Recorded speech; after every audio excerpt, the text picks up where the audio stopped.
Я сегодня покажу вам книгу, которая изменила мое мировосприятие, и объясню, почему ее срочно нужно каждому начать читать или слушать. Ребят, видео будет жестким и правдивым, и особых впечатлительных, обиженных, консервативных людей прошу удалиться с этого видео. Вкратце я отвечу, почему осознанность нужно начинать прямо здесь и сейчас, и что с тобой будет, если ты забьешь на это хер. Также я затрону мощную бонусную тему, которая приоткроет представление об иллюзорности свободы выбора. Канал саморазвития «Красная таблетка». Мы, человеки, привыкли к тому, что мы видим и слышим.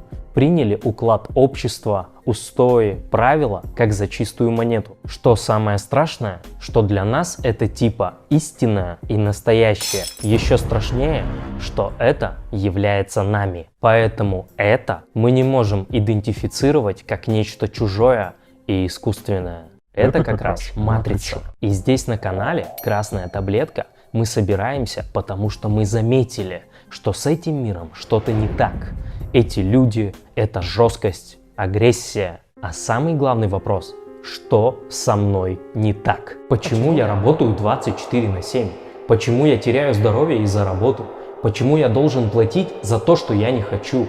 Почему я без визы не имею права поехать туда, куда я хочу? Когда человек начинает понимать, что система его убивает, тогда пробуждается жажда истины на уровне выживания.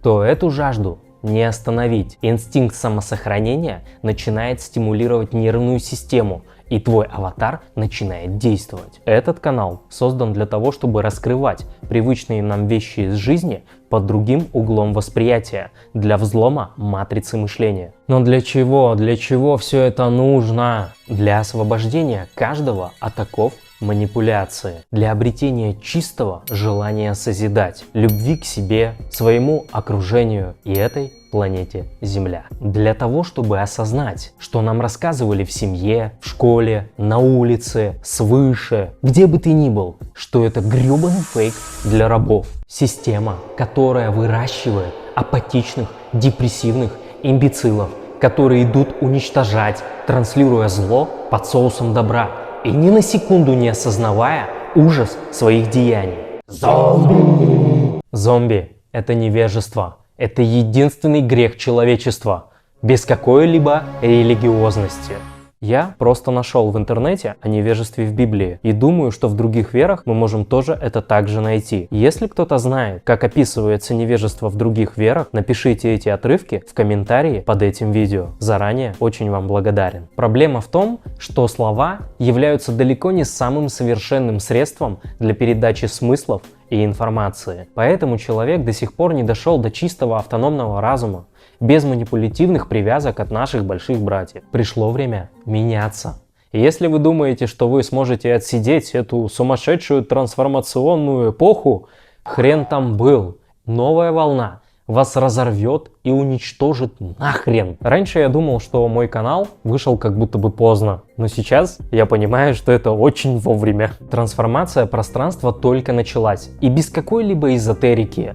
Планеты меняют свое положение, они влияют на гравитацию, и соответственно мы скатимся туда, где больше всего будет искажение пространственно-временного континуума. Прикинь? Посмотрите мое видео «Сила притяжения». Я как раз рассказываю там про гравитацию планет.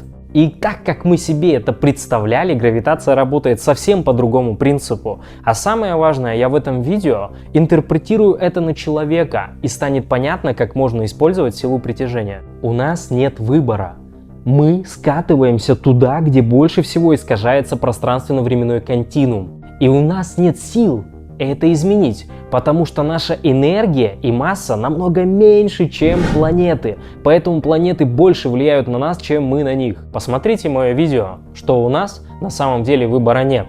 И мы обречены, и вы охренеете. Пристегните ремни, турбулентность уже началась, еще с того дебильного периода с намордниками. Откуда наше восприятие? Как это работает? Как организован человек? Почему он делает так, а не иначе? Почему мы и мир устроен так? Апгрейд обезьяны, встречаем, ответит на многие вопросы. Эта книга – взрывчатая смесь интереснейших фактов и парадоксальных выводов. Иногда нужно будет очень сильно напрячься, чтобы понять мысль автора, но это того стоит. Выводы Александра Никонова, на первый взгляд, неоднозначны, часто провокационны. Инфа этой книги офигенно полезна и интересна как сама по себе, также она пробуждает желание найти еще больше информации по затронутым темам в книге. Книга очень плотно раздражает наше закостенелое сознание о себе, о человеке, о нашей правде. Я послушал ее 3 раза в аудиоформате. Офигенно заходит. Нужно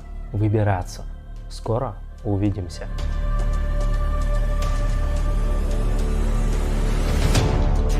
Канал саморазвития «Красная проблема».